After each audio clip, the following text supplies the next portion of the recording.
Hello दोस्तों, study IQ Y motion में आपका स्वागत है। ओके दोस्तों हमने आवर्त का वर्गीकरण चैप्टर के क्या है डोवेराइनर का त्रिक सिद्धांत पढ़ा, न्यूलैंड का अष्टक नियम पढ़ा, मेंडलीफ की आवर्त सारणी पढ़ी और हेनरी मोजली की आधुनिक आवर्त सारणी पढ़ी।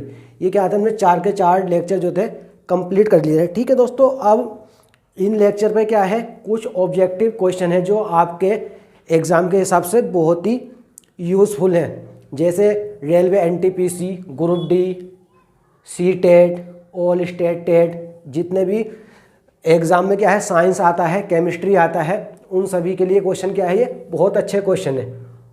ओके दोस्तों, अब क्या है, जितने भी क्वेश्चन है इन्हें क्या है हम 1 बाय 1 करके पढ़ते हैं। ठीक है दोस्तों, मैंने सब कुछ आपको क्या है बहुत अच्छे से पढ़ा दिया है, लेकिन जब मैंने इनके आपको सिद्धांत पढ़ाए तो हो सकता है कुछ छूट गया हो। ठीक है, जो छूट गया हो वो क्या हम यहाँ कंप्लीट कर लेंगे।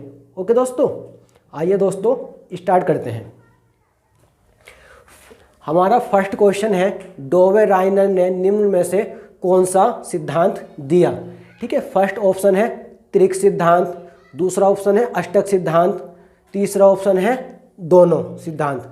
ओके दोस्तों, देखो जो ये हमारे डोवेराइनर हैं, इन्होंने क्या है हमारे त्रिक सिद्धांत की खोज की थी। ठीक है, इनके समय तक हमें क्या था 1817 तक 30 तत्वों का ज्ञान था। 30 में से क्या थे, इन्होंने 9 तत्वों के तो 3 त्रिक बना लिए थे। पहला त्रिक हमारा क्या बनाया था, लिथियम, सोडियम और पोटेशियम। तीसरा त्रिक बनाया था इन्होंने कैल्शियम, स्ट्रोंटियम और बेरिलियम। और तीसरा त्रिक इन्होंने क्या बनाया था, क्लोरीन, ब्रोमीन और आयोडाइड। ठीक है, इन्होंने ये 3 त्रिक बनाए थे। दोस्तों क्या था, इन्होंने अपने त्रिक में शामिल कैसे नहीं किया था, नाइट्रोजन, फास्फोरस और आर्सेनिक।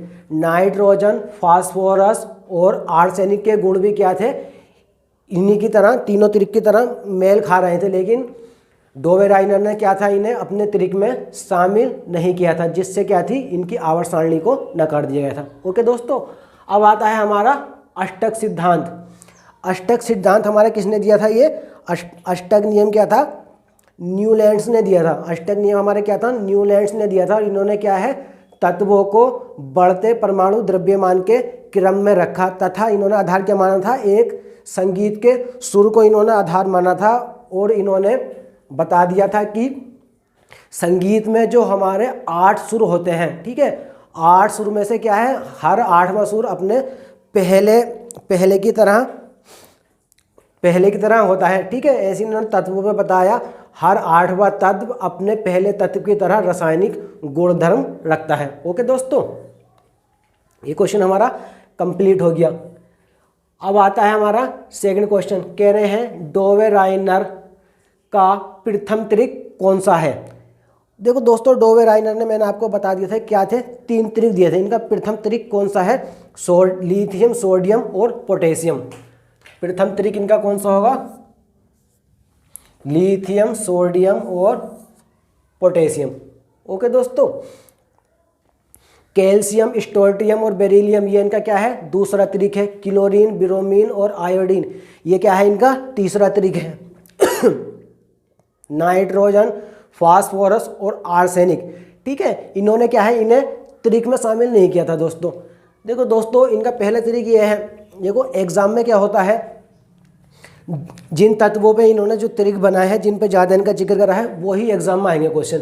ठीक है दोस्तों, इनका क्या है, तुम्हें परमाणु संख्या और क्या है, परमाणु भार अच्छे से याद करना है सबका।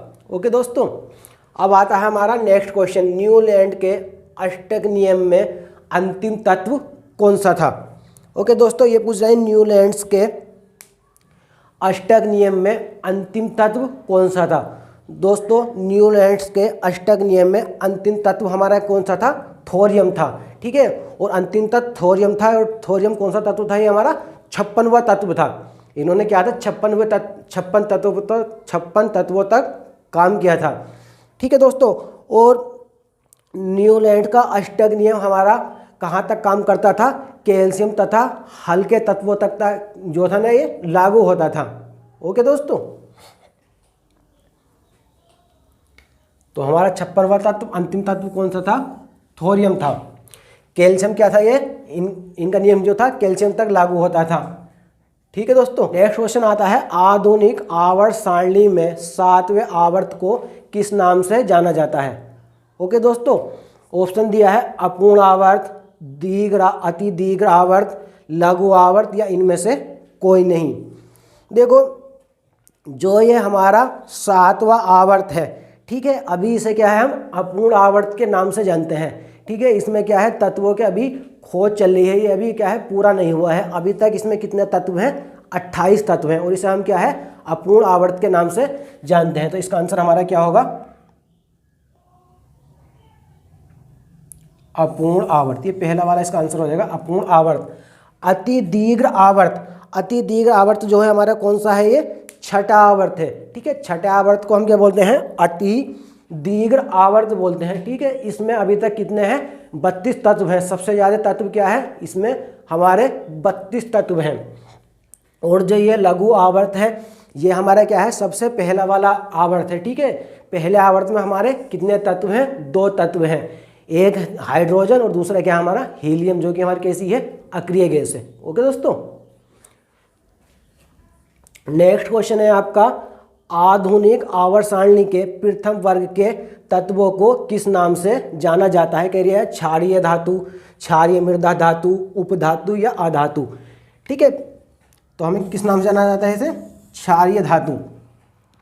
देखो, आधुनिक आवर्त सारणी का हमारा जो ये पहला वर्ग है, इसे हम क्या और द्वितीय वर्गों क्या ये पहला वर्ग जो है हम इसे क्षारीय धातु के नाम से जानते हैं। और इसका दूसरा वर्ग जो है, इसके तत्वों को हम क्या है?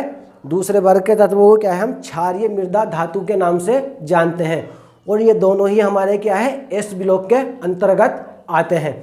ओके दोस्तों, एस ब्लॉक में हमारे क्या है? पहला और दूसरा वर्ग आता है। तीसरे से 12 तक जो वर्ग आते हैं वो क्या है? हमारे डी ब्लॉक के अंतर्गत आते हैं। ठीक है, डी ब्लॉक के तत्वों को हम क्या बोलते हैं? संक्रमण तत्व बोलते हैं।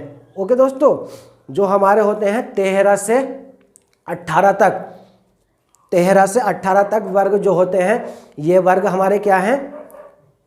पी ब्लॉक के अंतर्गत हमारा क्लोरीन, फ्लोरीन और ब्रोमीन, ये क्या है? हमारा हेलोजन वर्ग के नाम से जाना जाता है। ठीक है दोस्तों, और जो हमारा 18वां वर्ग है, जिसमें हमारी क्या है? सारी ही अक्रिय गैसें आती है, इस वर्ग को हम क्या है?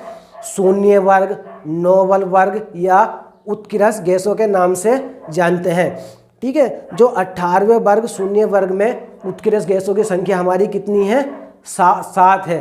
ठीक है दोस्तों, एक रेडन गैस को छोड़कर बाकी 6 की 6 गैस क्या है? वायुमंडल में पाई जाती हैं। एक रेडन गैस ही ऐसी है जो हमारी वायुमंडल में नहीं पाई जाती।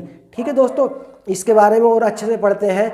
जो आपका शून्य ग्रुप की हीलियम गैस है, इसके अंतिम कक्ष में 2 इलेक्ट्रॉन होते हैं। बाकी जितनी भी गैसें हैं 6 जो बची हैं, उनके सभी के अंतिम कक्ष में कितने इलेक्ट्रॉन होते हैं? 8 इलेक्ट्रॉन होते हैं। ठीक है दोस्तों, और जो भी शून्य ग्रुप में जितनी भी गैसें हैं, सबकी वैलेंसी जो संयोजकता जो होती है हमारी कैसी होती है? शून्य होती है। ओके दोस्तों, आगे देखते हैं। एस तथा डी ब्लॉक के तत्वों को किस नाम से जाना जाता है? ओके दोस्तों, क्या दिए हैं? मुख्य तत्व, संक्रमण तत्व, अति संक्रमण तत्व, और चौथा दिया है इनमें से कोई नहीं। दोस्तों, जो एस तथा डी ब्लॉक से मिलकर जो तत्व बने हैं उन्हें बोलते हैं मुख्य तत्व। ओके दोस्तों, जो संक्रमण तत्व है वो हमारे क्या है? डी ब्लॉक के अंतर्गत आते हैं। और दोस्तों, जो हमारे अति संक्रमण तत्व हैं वो हमारे क्या है? एफ ब्लॉक के अंतर्गत आते हैं। एफ ब्लॉक का जो हमारा पहला आवर्त होता है उसे क्या बोलते हैं हम? लैंथेनाइड। और जो दूसरा आवर्त होता है उसे बोलते हैं हम एक्टेनाइड। दोस्तों, एफ ब्लॉक में जो हमारे वर्ग बने हुए वो कितने हैं? 14 वर्ग हैं और 2 क्या हैं? आवर्त हैं। ओके दोस्तों,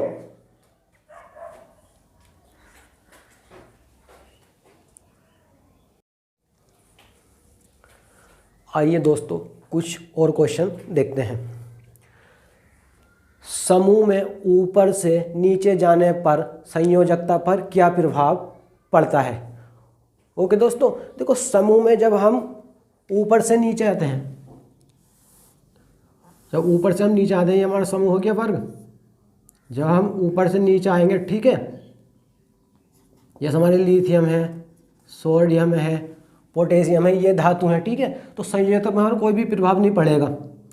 इसकी वैलेंसी +1, इसकी वैलेंसी +1, सबकी वैलेंसी हमारी +1 है, ठीक है। जब हम समूह में क्या है ऊपर से नीचे आते हैं तब क्या है संयोजकता हमारी समान रहती है। प्रभाव हमारा कहाँ पे पड़ता है, जब हम समूह में ऊपर से नीचे आते हैं तो क्या है परमाणु त्रिज्या बढ़ती है।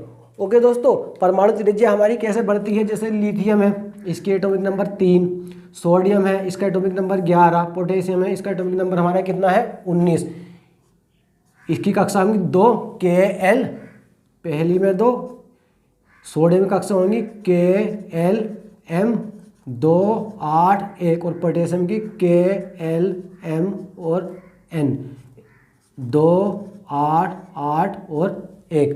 ओके दोस्तों, जब क्या हो रहा है हम समूह में क्या है ऊपर से नीचे आ रहे हैं तो क्या देखो हमारी कक्षाएं बढ़ती जा रही है, यानी कि परमाणु त्रिज्या बढ़ती जा रही है। पहली ये ऐसे थी, दूसरी फिर और बड़ी और तीसरी, ठीक है दोस्तों, क्या हमारा ये परमाणु साइज बढ़ता जा रहा है। जब हम समूह में ऊपर से नीचे आते हैं तो क्या है हमारी संयोजकता तो समान होती है, लेकिन क्या है परमाणु त्रिज्या जो है हमारी बढ़ जाती है। ओके दोस्तों, आइए नेक्स्ट क्वेश्चन, इसका आंसर क्या हुआ हमारा समान रहती है। किस तत्व का परमाणु सबसे बड़ा होता है। दोस्तों सबसे बड़ा परमाणु जो है हमारा काय का होता है, सीजियम तत्व का परमाणु सबसे बड़ा होता है। जो ये सीजियम है इस तत्व का परमाणु सबसे बड़ा होता है और लिथियम का क्या है हमारा सबसे छोटा होता है। ओके दोस्तों, नेक्स्ट क्वेश्चन देखते हैं। वर्ग में ऊपर से नीचे जाने पर परमाणु साइज पर क्या प्रभाव पड़ता है। दोस्तों मैं आपको बता चुका हूँ, जब हम वर्ग में क्या है ऊपर से नीचे जाएंगे तो क्या है हमारी परमाणु त्रिज्या बढ़ेगी। ओके दोस्तों, तो क्या है परमाणु साइज हमारा बढ़ता है। उन तत्वों के नाम बताइए जिनकी खोज की भविष्यवाणी मेंडलीफ ने कर दी थी। ओके दोस्तों, हमें क्या है उन तत्वों के नाम बताने हैं जिनकी खोज की भविष्यवाणी मेंडलीफ ने कर दी थी। वो तत्व क्या है हमारे, गैलियम है, जर्मेनियम है और स्केडियम है। ओके दोस्तों, इनकी खोज की भविष्यवाणी मेंडलीफ ने अपनी आवर्त सारणी में कैसे की थी। देखो दोस्तों, जो हमारा गैलियम है वो क्या आता है हमारा एल्यूमिनियम के बाद आता है। मेंडलीफ ने इनका नाम क्या है नहीं दे पाए थे, लेकिन एक हिंदी का उपसर्ग लगा के इन्होंने बता दिया था एका एल्यूमिनियम। एल्यूमिनियम के बाद जो खोजा जाएगा वो होगा गैलियम, ठीक है। एका बोरोन, बोरोन के बाद जो खोजा जाएगा वो होगा स्केडियम। एका सिलिकॉन, सिलिकॉन के बाद जो खोजा जाएगा वो होगा हमारा क्या जर्मेनियम। ओके दोस्तों, ये तत्व हो गए। अब कंडीशन आती है मेंडलीफ के समय में कितने तत्वों की खोज हो चुकी थी, जिसमें मेंडलीफ के समय में कितने तत्वों की खोज हो चुकी थी, 63 तत्वों की खोज हो चुकी थी। लेकिन मेंडलीफ ने अपनी आवर्त सारणी में कितने तत्वों को रखा था, 56 तत्वों को रखा था। ठीक है दोस्तों, मेंडलीफ ने अपनी आवर्त सारणी में कितने तत्वों को रखा था, 56 तत्वों को रखा था। ओके दोस्तों, अब मेंडलीफ की आवर्त सारणी फेल क्यों हो गई थी, मेंडलीफ की आवर्त सारणी फेल क्यों हो गई थी। उन्होंने क्या है कुछ कमियां कर दी थी। एक तो क्या थे, वो समस्थानिकों का स्थान निर्धारित निश्चित नहीं कर पाए थे। दूसरे क्या थे, हाइड्रोजन को सही से नहीं रख पाए थे वो। और तीसरा क्या था, परमाणु भार के अनुसार वो कोबाल्ट और निकिल का स्थान भी निर्धारित नहीं कर पाए थे। ओके दोस्तों, इसी कारण क्या थी, इनकी आवर्त सारणी फेल हो गई थी। ठीक है दोस्तों, मुझे लगता है अब इस चैप्टर में जो है इससे ज़्यादा कुछ नहीं आएगा। जितना हो सकता था, मुझे जो क्वेश्चन अच्छे लग रहे थे वो मैंने आपको करा दिए हैं। ठीक है, इन चारों ही सिद्धांत क्या है मैंने आपको अच्छे से पढ़ा दिए हैं।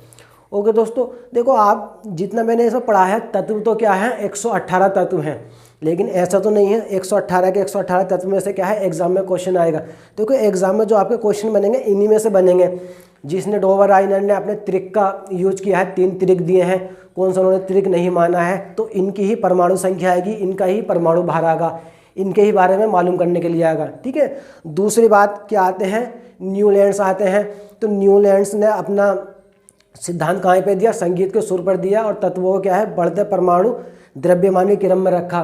ठीक है, और क्या था इनका नियम, थोरियम तक इन्होंने तत्व लिए, और हल्के तत्वों तथा कैल्शियम तक लागू होता था। ठीक है, तो कैल्शियम क्या है, बहुत इनके बारे में पढ़ लेंगे।